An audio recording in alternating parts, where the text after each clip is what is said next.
Et bien bonjour à tous les amis, c'est TheFu, j'espère que vous allez bien, et aujourd'hui on se retrouve pour le fameux tuto que vous m'avez énormément demandé, les mobs.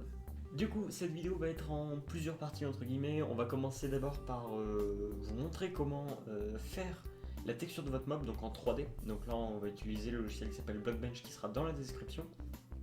Donc voilà, donc je vais vous expliquer comment faire.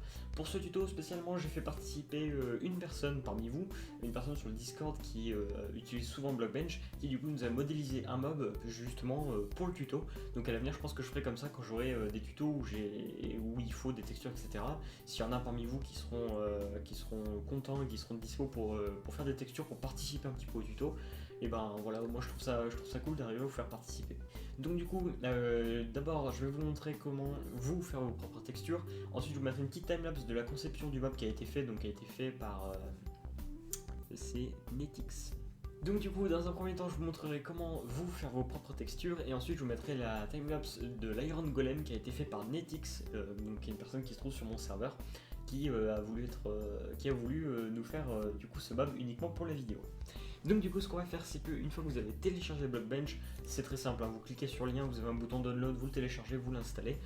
Et du coup, une fois que vous l'ouvrez, vous allez tomber sur cette interface là. Donc si jamais il n'est pas déjà en français, vous allez dans le bouton qui est en haut à gauche, vous allez dans préférences, paramètres, vous pouvez faire CTRL E également, et ici vous pouvez changer la langue directement. Donc une fois qu'on arrive ici, que vous avez mis en français, donc quand vous avez cliqué sur français, il faut redémarrer le logiciel si vous voulez que ça change. On va revenir cliquer sur fichier, on va aller dans plugin, et vous pouvez voir que moi j'ai installé le Bedrock Entity Generator, donc si vous ne l'avez pas, ça ressemble à ça. Vous allez dans disponible et vous allez installer le Bedrock Entity Generator. Voilà, ensuite il va se trouver juste ici. En fait ça va nous permettre de pouvoir générer les entités qui existent déjà dans Minecraft directement dans Blockbench et de pouvoir les modifier. Donc ça vous sert si par exemple vous voulez faire un zombie modifié ou des choses dans le genre. Par contre si vous voulez créer vous-même votre mob de A à Z, je vous conseille d'utiliser quand même ça, par exemple d'importer un zombie et de partir de la base du zombie et de modéliser ce que vous voulez, c'est un peu ce qu'il y a de plus simple. Donc on va venir cliquer sur entité modée juste ici. Et donc là du coup on va aller dans filtre, Bedrock Entity Generator, et là vous allez avoir une fenêtre qui s'ouvre et vous pouvez sélectionner ce que vous voulez. Donc là dans ce tutoriel vous verrez dans la timelapse vous verrez ce que lui a sélectionné, mais par exemple vous pouvez prendre un villageois, vous cliquez bien sur Create Entity Model, c'est très important, et vous cliquez sur confirmer, et en fait là vous voyez qu'on a un villageois. Donc du coup ensuite ce que vous pouvez faire c'est aller choper la texture du villageois. Donc moi j'ai les textures de Minecraft qui sont juste ici. Faut juste que je trouve, ça doit être en entity et dans villager, villageois.png. Hop, je vais l'importer juste ici et vous voyez que voilà, ça l'a directement appliqué. Il a un petit souci, je crois, au niveau des bras, parce que les bras m'ont l'air tout petits, mais bon, ça ne change pas que vous pouvez les agrandir si vous le souhaitez. Par contre, les textures ne suivent pas parce que c'est les textures de Minecraft de base. Donc voilà. Après, c'est à vous de voir ce que vous voulez faire. Et en fait, ce qui est cool, c'est qu'après, si vous allez sur dessin, donc juste ici, par exemple, je peux venir lui changer les yeux. Si je veux qu'il ait les yeux rouges maintenant, je peux lui mettre les yeux rouges. Voilà, je trouve ça assez stylé.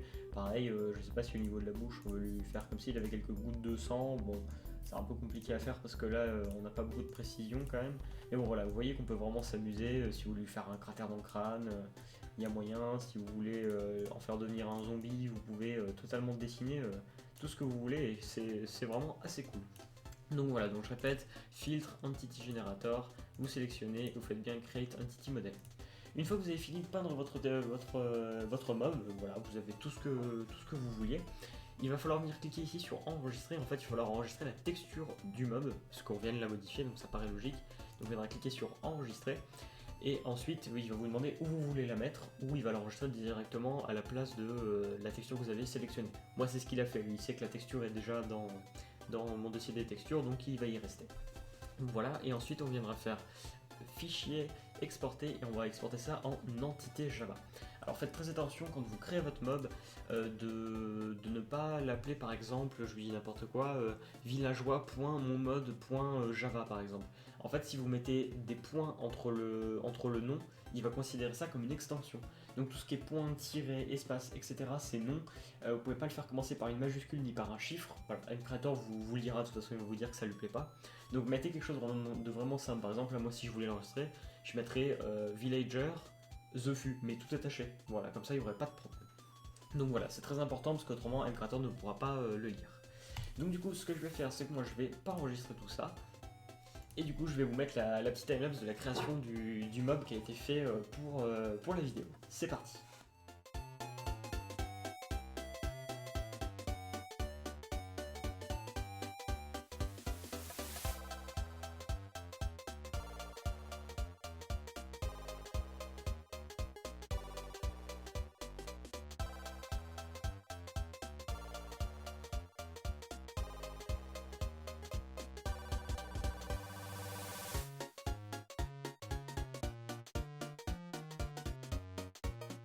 Donc voilà, la timelapse vient de se terminer maintenant, en tout cas j'espère qu'elle vous aura plu, voilà, je me suis dit que ça pouvait être un petit peu cool de vous montrer comment la personne avait fait le mob, c'était assez sympa.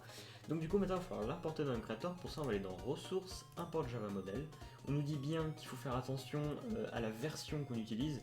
En fait, quand vous créez un nouveau projet sur Blockbench, au bout d'un moment vous avez la version, donc vous avez 1.15, 1.14 et 1.12 je crois, il faut bien sélectionner les bonnes, donc là par exemple il faut vraiment de la 1.15 obligatoirement. Donc c'est ce que j'ai fait. Ensuite je vais aller sur le bureau, je vais venir le récupérer, donc moi il s'appelle Iron Golem Java. Et donc là vous avez une interface avec des animations qui s'affichent. Alors sachez que si vous mettez no animation de partout, le mob ce qu'il va faire c'est quand il va se déplacer, il va glisser sur le sol. Et quand il va taper, il va pas bouger, il va avoir les bras comme ça, il bougera pas. Donc du coup c'est important de mettre des animations, donc vous avez déjà des animations de base. À vous de les tester, j'avoue que je les ai pas du tout testées. Donc faut voir ce que ça donne. Donc par exemple là, le body animation, je sais pas s'il y en a un de base.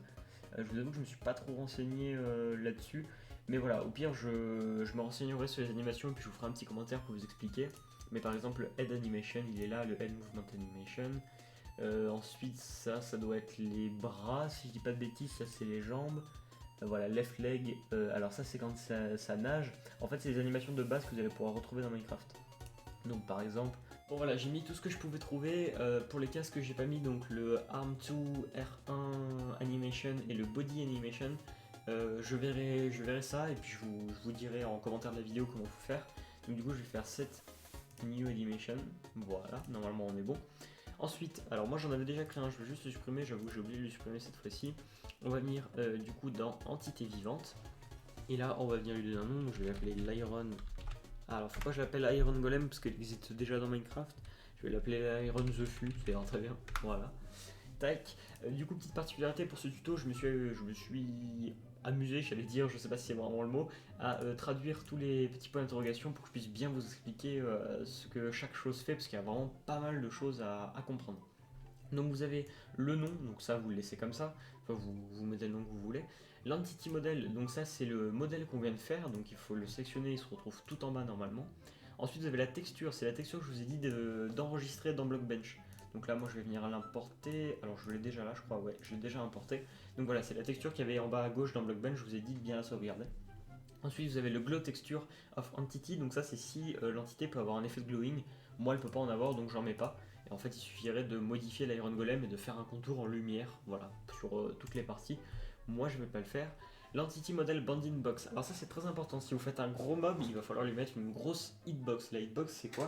C'est par exemple quand vous vous cognez contre un bloc de terre, vous voyez vous pouvez pas passer à travers, et ben là ça va être pareil. Il va falloir lui mettre une hitbox, autrement vous allez passer à travers le mob. Donc je connais pas exactement les dimensions, mais normalement voilà, j'avais en cliquant ici, normalement vous avez une petite page internet qui s'ouvre, et voilà, vous avez un petit truc qui vous explique comment paramétrer ça. Donc c'est sur le site d'Mcreator, donc vous avez directement sur les joueurs pour vous donner une petite idée. Je pense qu'en allant sur le wiki de Minecraft, vous devriez pouvoir trouver, par exemple si vous voulez faire, moi par exemple un Iron Golem, je dois pouvoir retrouver les mêmes références que pour l'Iron Golem. Là pour ce tuto là je vais pas aller faire exprès de chercher, mais voilà, vous pouvez jouer un petit peu avec les valeurs. Autrement vous pouvez disable les collisions, donc par exemple si c'est un fantôme ou quoi que ce soit, vous pouvez les enlever comme ça, vous pouvez passer à travers.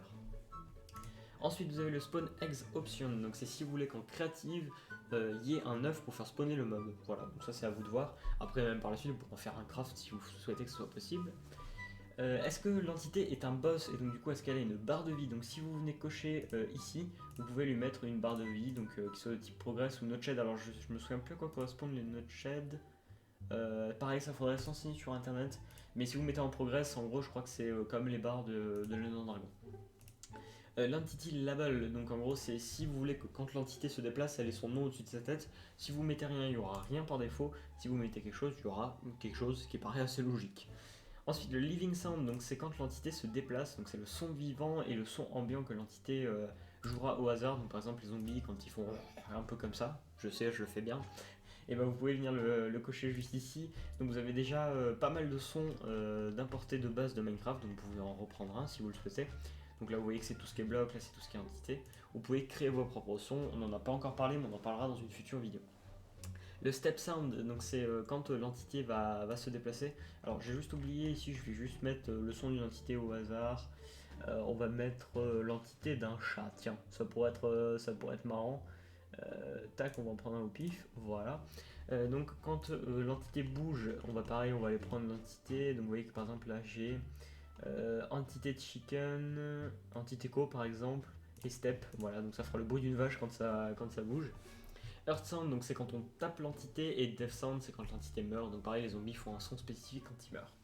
Ensuite, on va passer à la deuxième page. Donc là, vous avez le Behavior caractéristique. Donc en fait, c'est ce qui va définir si votre entité est une entité agressive ou pas. Donc si vous mettez un mob, c'est agressif. Créature, c'est tout ce qui est cochon, poule, etc. Donc moi, ce sera un mob. Voilà, il va attaquer. Le creature type, donc pareil, j'ai traduit. Donc vous avez soit les morts vivants, donc les zombies en fait. Les arthropodes, c'est tout ce qui va y avoir avec fléau des arthropodes, etc. Donc c'est des enchantements. Si vous activez ça et que votre épée a fléau des arthropodes, et ben, quand vous allez mettre des dégâts, il va obtenir plus de dégâts. Et autrement, vous avez les illagers, c'est ceux qui spawnent dans les structures. Donc voilà, c'est à vous de choisir. Vous pouvez mettre undefined, c'est-à-dire qu'il n'y a pas de caractéristiques spécifiques sur votre mob. Ensuite, vous avez la vie. Donc, alors ici, ça correspond à la vie directement, et ici, c'est la quantité d'expérience qui sera gagnée quand vous allez tuer l'entité. Donc, pareil, vous pouvez aller vous renseigner sur comment marchent les valeurs d'XP. Je vais mettre 10, je sais pas trop à quoi ça correspond, ça correspond à une orbe d'XP, il me semble. 10 de vie, voilà, il n'y aura pas grand chose. Le mob default drop, donc soit vous mettez un drop ici et ça droppera à chaque fois, soit autrement quand on ira dans les triggers, vous pourrez faire quand l'entité meurt, et ben vous pourrez faire des taux de drop de chance. Voilà, que ça drop tant de chance cette chose, tant de chance cette chose. Moi je vais faire en sorte que ça drop un lit rouge, tiens voilà, c'est complètement débile mais pourquoi pas. Ensuite vous avez le mouvement speed et le render distance, donc le premier le mouvement de speed. On nous dit si on clique ici que les mobs classiques sont à 0,25 et les araignées sont à 0,3. Moi étant donné que c'est un mob qui est plutôt lent, on va le mettre à 0,2. Voilà, et ici pour le render distance, contrôle le nombre de blocs. Oui, donc ça c'est alors c'est assez compliqué et je veux pas trop m'avancer, mais c'est la distance à laquelle on peut voir le mob, il me semble. C'est vraiment pas sûr, c'est à prendre avec des pincettes. Mais voilà, je vous conseillerais de le laisser comme ça de base. C'est soit ça, soit c'est la distance à laquelle il faut qu'on s'éloigne pour que le mob despawn. Je sais jamais, j'ai un doute.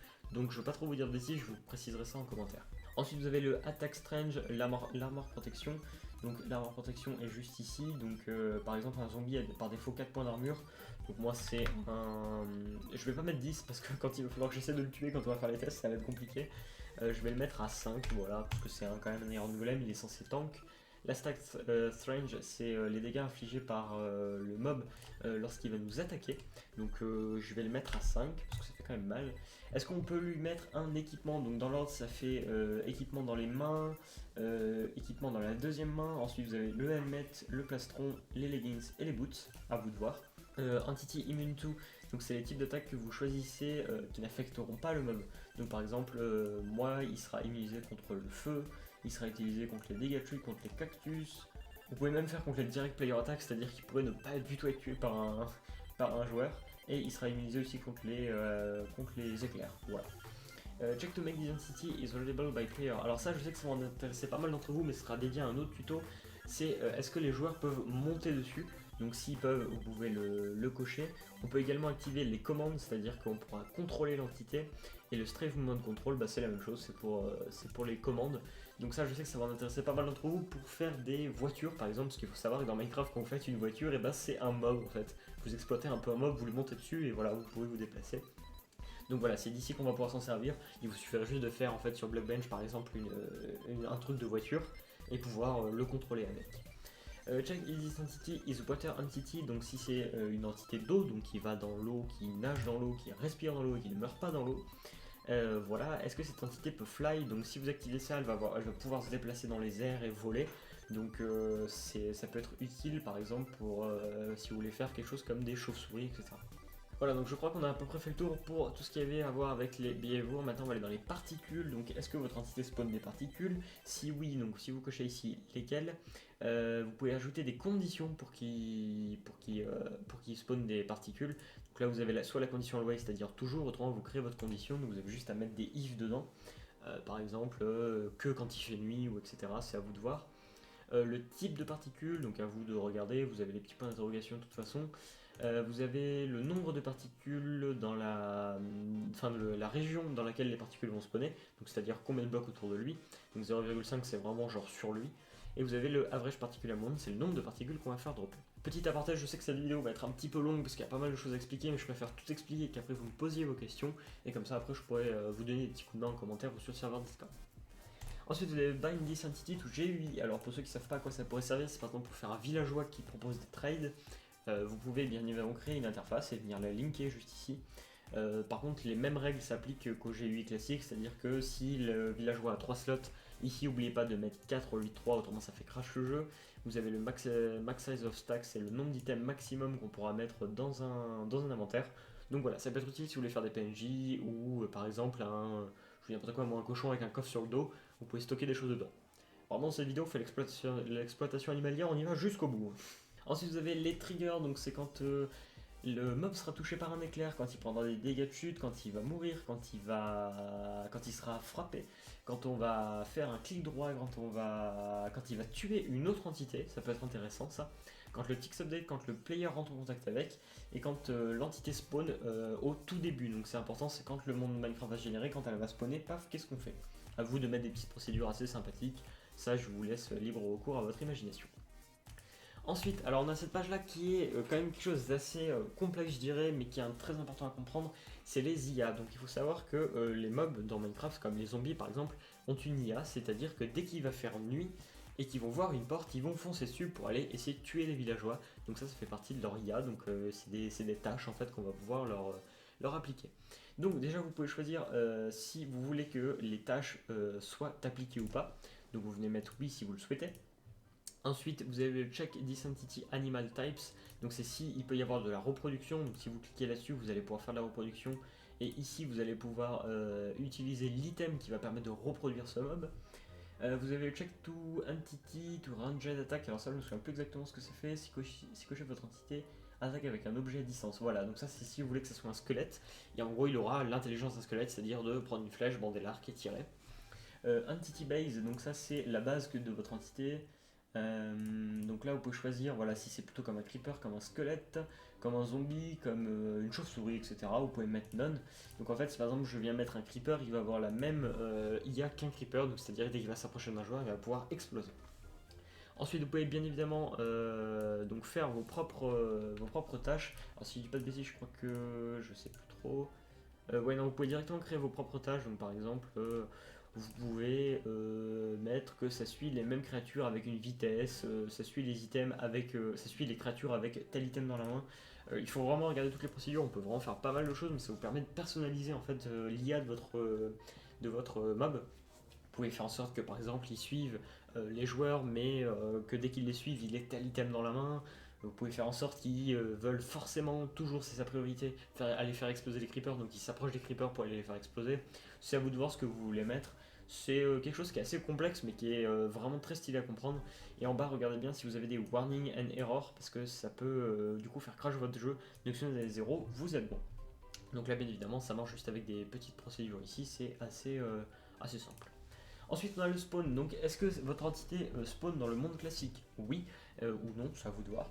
Est-ce que votre entité despawn quand on s'éloigne? Donc, c'est mieux de le mettre, autrement votre monde va laguer un truc de fou. Vous avez le spawn weight, donc c'est la couche à laquelle ça peut spawn. La priorité du monde. Ah oui, non, pardon, le spawn weight, c'est pas la couche, c'est la priorité que Minecraft va avoir. En fait, quand Minecraft génère le monde, il a des priorités sur les mobs, et donc du coup, il va faire un panache un peu des mobs. Il va dire, bah là, il y aura ça, là, il y aura ça, là, il y aura ça. Donc ça, c'est un petit peu la valeur qui fait que votre mob va spawner ou pas quand on va créer directement le monde. Mob Natural Spawning Type, donc là c'est à vous de voir si vous voulez que ce soit plutôt comme des monstres, c'est-à-dire que ça spawn de partout. Des créatures, ça spawn uniquement sur l'herbe. Ambient, je sais plus exactement ce que ça fait, faudra aller voir. Water Creature, c'est uniquement dans l'eau. Ensuite vous avez les minimum number of entity spawning group, donc c'est à dire que ça va spawner le groupe dans un certain rayon. Vous voulez qu'il y en ait 20 qui spawnent en même temps, qu'il y en ait 40 qui spawnent en même temps, c'est à vous de voir. Mettez pas des valeurs trop hautes, autrement votre jeu va vraiment pas aimer. Est-ce qu'il y a des biomes particuliers où ça peut spawner? Est-ce que ça peut spawner dans des donjons? À vous de voir si vous voulez ou pas. Et voilà, vous avez aussi la natural spawn entity condition, donc c'est à vous de voir si vous voulez qu'elle spawn que dans des conditions particulières. Ensuite, je viens cliquer sur Save. Ça a été un peu long, mais on y est arrivé. Et maintenant, on va directement lancer le jeu pour aller voir si l'entité est bien, si on peut bien le faire apparaître. Ok, donc du coup, nous voilà en jeu. Donc, je vais pas essayer de me balader pour attendre que le mob spawn. Je vais directement prendre l'œuf en question. Donc, moi, je l'avais appelé. Je sais plus comment je l'avais appelé. Iron the Fuse Spawn Egg. Voilà. Tac. Et si je clique, paf, vous pouvez voir qu'il y a le mob. Alors, voilà. Donc, vous voyez que quand je le déplace, il prend quand même les effets et il a quand même les animations. Alors je crois que je vais attendre qu'il bouge, mais vu que je l'ai pas mis d'animation de déplacement, parce que j'ai pas trouvé laquelle fallait sélectionner, je crois qu'il va pas avoir d'animation quand il se déplace, s'il a envie de se déplacer d'ailleurs. Ok, si, les jambes ont l'air de bouger. Ok, c'est juste le corps qui a pas l'air de bouger en fait quand il se déplace, mais ça a l'air de marcher. Ok, bon bah ça c'est nickel. Et vous voyez que j'ai pas mis de hitbox, donc du coup je peux rentrer un petit peu à travers et je peux même passer dans lui directement. Donc là c'est ici que j'aurais dû faire attention à ce que je sélectionnais. Donc du coup, vu que moi je n'ai pas mis de choses spécifiques, je crois que si je me mets en survival, donc je vais faire game mode survival, je crois qu'il va pas m'attaquer automatiquement, voilà, parce que je vais rien paramétrer.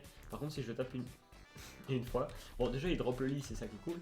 Et si je fais ça et là je le tape, voilà, donc là vu que je lui ai rien mis, en fait il m'attaquera jamais, parce que je l'ai défini sur une créature qui était gratuite, je crois. Non. Ok, donc du coup je comprenais pas pourquoi il m'attaquait pas, mais en fait c'est tout simplement parce que dans les paramètres du mob j'ai dit qu'il était agressif, mais je lui ai pas spécifié contre qui, enfin je lui ai pas dit dans tout ce qui était les tâches d'IA, etc. Je lui ai pas dit quels étaient ses objectifs, etc. Donc en fait du coup il m'attaque pas. Donc c'est tout à fait normal. Donc si jamais il vous attaque pas, il suffit juste de lui spécifier que vous voulez qu'il attaque les joueurs, etc. Voilà, c'est pas très compliqué dans tout ce que je vous ai montré, il suffit juste de sélectionner à chaque fois ce qu'il vous faut. Oui, bien voilà les amis, je sais pas si j'étais assez clair, mais vous inquiétez pas, vous avez les commentaires directement, vous avez le serveur Discord. Voilà, c'était un petit peu, j'ai survolé un petit peu les mobs. On rentrera plus en détail sur par exemple comment faire, il y en a beaucoup parmi vous qui voulaient voir comment faire un véhicule et monter dedans par exemple. Je pense que c'est quelque chose qu'on pourra faire, c'est pas prévu tout de suite. Mais bon voilà, je vous ai montré un petit peu, je vous ai expliqué un petit peu tout ce qu'on pouvait faire, après à vous d'essayer. Si vous avez la moindre question, le moindre truc que j'aurais pas abordé dans le tuto, ou si par exemple je sais qu'il y a beaucoup de problèmes de l'entité ne veut pas attaquer, n'hésitez pas à rejoindre mon serveur Discord avec les personnes qui s'occupent de vous aider, on regardera ça pour vous donner un petit coup de main. Mais normalement là vous avez de quoi déjà faire pas mal de mobs et laisser libre au cours votre imagination. Écoute, en tout cas, j'espère que la vidéo vous aura plu. N'hésitez pas à me dire ce que vous en avez pensé en commentaire, à la liker, c'est très important. Et moi, je vous dis à la prochaine pour une prochaine vidéo. Salut tout le monde, c'était Zufu, ciao!